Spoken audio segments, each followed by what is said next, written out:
picture your retirement. Are you lounging on a beach in Mexico in your 70s? Well, Gen Z says, why wait? Take a mini retirement. The Cut reports that an increasing number of 20-somethings are choosing to take what they call an adult gap year in between jobs. So what do we make of this? Okay, first of all, can we just get down to the definition of retirement, the action or fact of leaving one's job and ceasing to work. And I'm really confused by this whole like mini retirement because it's like, how are you ceasing to work when you haven't done anything yet? I'm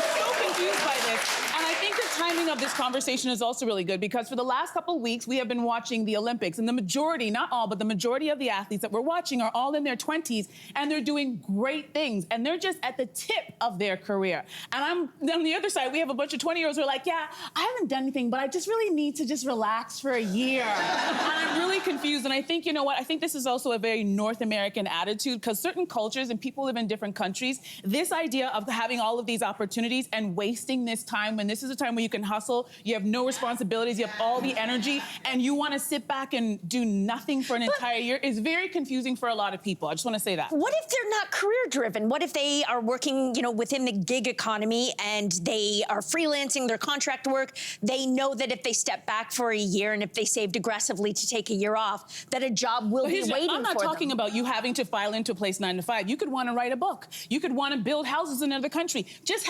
doing something with your time in your 20s, doing something so you can look back and go, okay, when I was 21, I did this. When I was 23, I tried this. I traveled here. But they are doing that in that year off. They're living. But they're ceasing to work. So who is paying for it? Well, they are. They're working aggressively, it sounds like, and saving up. It's almost like that concept, either if in academia of having a sabbatical, you work, or, you know, the teachers who work, choose that thing where they work for 4 years and take a pay decrease. Lots of people are into this idea. So you're choosing, I feel like you're choosing living and you're choosing other things before career, which I don't know, it doesn't make me mad. What do you think, Dan? When I started my PhD, I had a gap of 2 years that I'd been out of academics. And I remember thinking that this PhD advisor was going to hate it. He said, you know what, I really like that because it means you've done other stuff and you're here because you want to be. You're choosing to be here. Whereas a student who's just had their nose to the grindstone the whole time isn't going to have the maturity of somebody that's walked away and decided to come back. And I think that you do What did you do during those 2 years? I was a waiter.